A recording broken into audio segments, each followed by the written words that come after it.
Assalamualaikum warahmatullahi wabarakatuh. Welcome back to my channel Muzanos, everything that you never knows. Okay, sebelum kita ke perbincangan yang lebih mendalam lagi, Muza harap siapa-siapa yang barulah masuk ke channel Muza ni, Muza minta tolong sangat supaya subscribe YouTube Muza ni, turn on kan button notification. Jangan lupa lah kalau nak share-share dekat member tu, sharekan saja. Dan jangan lupa like serta komen sekali. Mungkin ada penambahan baik yang boleh Muza buat untuk korang semua. Okay, macam korang dah baca dekat title yang Muza tulis, hari ini kita punya tajuk menarik.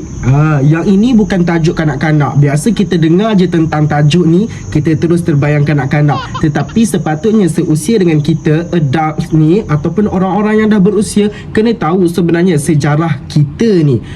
Ni pun kita boleh gelar sebagai sejarah. Okay, Muza teruskan saja. Okay, kalau kita sebut tentang dinosaur, mesti kita terbayangkan kepada filem Jurassic Park ataupun Jurassic World. Betul ataupun tidak? Sebenarnya kalau korang nak tahu, kalau sobat-sobat nak tahu, sebenarnya filem Jurassic Park ataupun Jurassic World tu memang dikatakan based on the true story. Maksudnya daripada kajian dia buat filem tu, maksudnya memang betul lah kenapa nama tersebut Jurassic World ataupun Jurassic Park. Yang ni yang shock ni, yang Muza nak bagi tahu ada kaitan. Bukan saya saja dia letak tajuk nama cerita macam tu kan. First thing first, kita kena tahu asal usul sejarah dinosaur ni. Dinosaur ni hidup zaman bila dia hidup, bila dia pupus dan bagaimana perkembangan dia. Okey, untuk yang pertama ni Muza nak share dekat korang sejarah awal dinosaur. Dinosaur ni sebenarnya dia hidup 200 juta tahun yang lalu. Dah lama sangat dah tentang dinosaur ni. Dan dinosaur ni hidup pada era Mesozoik. Mesozoik. Macam itulah sebutan dia. Pada era tersebut, pada zaman tersebut. Dan pada zaman tersebut pula dia terpecah kepada beberapa bahagian tahun, iaitu yang pertama pada tahun Triassic. Macam itulah sebutan dia. Yang kedua adalah Jurassic. Yang ini yang Jurassic World, Jurassic Park tu. Dan yang ketiga adalah pada zaman Cretaceous. Ketiga-tiga zaman ini adalah pada era Mesozoik tersebut. Jadi ketiga-tiga zaman ni dia ada dinosaur dia yang tersendiri.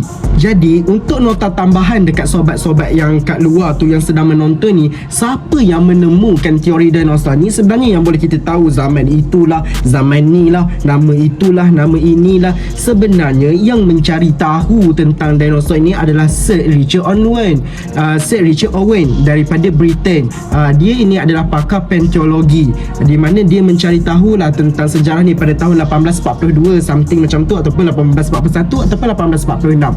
Muza tak ingat, nanti korang boleh cari balik. Okey, dia ni lah yang mencari tahu tentang dinosaur, dan dia juga yang meletakkan nama dinosaur tersebut. Sebenarnya nama dinosaur tersebut itu berasal daripada bahasa Greek ataupun perkataan Greek yang bermaksud cicak besar ataupun biawak yang besar. Jadi kalau orang Arab dipanggil al-hayawanatul kubra, iaitu haiwan yang besar. Kalau orang Melayu kita panggil apa? Orang Melayu kita panggil dinosaur lah kan. Jadi dialah orang yang mengkaji ataupun orang yang mencari tahu tentang sejarah-sejarah dinosaur ni. Jadi disebabkan dia, kita dapat tahu perkembangan dinosaur di atas muka bumi. Okey, Muza terus kupaskan pada zaman era Mesozoik tadi, zaman era dinosaur. Okey, dinosaur pada zaman Triassic tu adalah dinosaur yang mula-mula. Dinosaur yang mula-mula maksudnya dia adalah dinosaur yang dominan di atas muka bumi ini. Bermaksudnya dia dinosaur, ciri-ciri utama dinosaur pada zaman ini adalah dinosaur tersebut dia seakan-akan biawak, jenis biawak, di mana kaki belakangnya adalah lebih panjang dan juga lebih besar, dan kaki depan dia lebih kecil dan lebih pendek. Okey, itu dinosaur pada zaman tersebut. Okey, pada zaman Jurassic pula adalah zaman pertengahan dinosaur.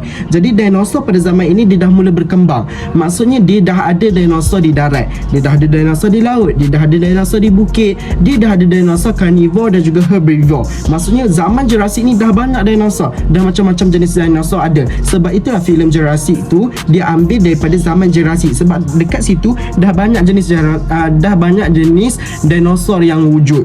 Okey, dan kemudian zaman terakhir sekali adalah zaman Cretaceous. Zaman ini adalah zaman dinosaur yang semakin meningkat. Maksudnya bilangan dinosaur tu semakin bertambah. Tetapi pada zaman ini, pada zaman akhir ni, dinosaur yang herbivore lebih banyak daripada dinosaur yang carnivore. Jadi T-Rex tu hidup di zaman mana? T-Rex ni sebenarnya dia hidup di zaman Cretaceous, di zaman akhir dinosaur. So, bila kita dah tahu jenis-jenis dinosaur pada zaman-zaman mereka, so kita kena tahu macam mana dinosaur ni boleh hilang. Sekarang ni tak ada, hanya tinggal fosil, hanya tinggal tulang. Di mana sebenarnya dinosaur ni? Sebab apa mereka pupus? Sebenarnya, asbab mereka pupus, punca mereka pupus, tak ada kata sepakat. Maksudnya ahli saintis tengah mencari. Cumanya kita guna pakai, ada yang mengatakan, ada pendapat yang mengatakan disebabkan jatuhnya meteor. Ada juga pendapat yang mengatakan disebabkan perubahan iklim bumi. Tetapi bagi pendapat saya, perubahan iklim bumi itu berlaku disebabkan jatuhan meteor tersebut. Jadi ada yang mengatakan selepas zaman dinosaur baru berlakunya zaman air batu, zaman pembekuan bumi disebabkan perubahan iklim daripada jatuhnya meteor tersebut. Jadi sebelum kita akhiri video kita hari ini, dia pendek je kan, cukup untuk sekadar ni dulu Muza bagi penerangan tentang teori awal ataupun sejarah awal tentang dinosaur. Cuma Muza nak tinggalkan kerja sekolah, kerja rumah untuk penonton sekalian, untuk sobat-sobat sekalian, untuk cari dan selidik, kemudian dapat jawapan, komen je dekat YouTube Muza ke ataupun dekat TikTok Muza. Soalannya ialah, zaman mana dulu? Dinosaur dulu ke ataupun zaman manusia dulu? Maksudnya dinosaur wujud dulu ke baru Nabi Adam wujud? Ni persoalan yang rumit. So kalau korang dapat jawapan, korang je boleh komen dekat YouTube Muza ataupun TikTok Muza. Nanti komen yang betul akan Muza pinkan dan Muza akan buat lagi satu video yang mana kita bahaskan dinosaur dulu ke ataupun zaman Nabi Adam dulu yang diciptakan. Sebelum Muza tinggalkan korang, jangan lupa korang kena subscribe, share video ni dekat kawan-kawan korang, adik-adik korang, suruh adik-adik korang tu tengok, sebab diorang kan suka tentang dinosaur-dinosaur ni. Jangan suka saja, tapi diorang kena tahu supaya diorang ni menjadi generasi yang pintar, yang genius, yang bukan sekadar minat tapi tahu tentang fakta sainsnya macam mana, supaya nanti diorang besar boleh bercerita dekat orang yang diorang punya minat tu tak sia-sia. Kadang-kadang setengah budak dia minat saja tapi tak tahu asal usulnya. So jangan lupa subscribe YouTube Muza ni, sebab Muza baru lagi dekat YouTube ni, dan kemudian follow rapat-rapat media sosial Muza yang lain. TikTok kena follow, dan juga IG pun boleh juga nak follow. Semuanya adalah Muzanos. Cari je TikTok Muzanos dan IG Muzanos, korang boleh follow dan insyaAllah kita akan follow back lah. Okay, jangan lupa komen ya soalan tadi. Jangan lupa kerja rumah yang Muza tinggalkan. Jadi itu saja, bye. Ingat, Muzanos, everything that you never knows.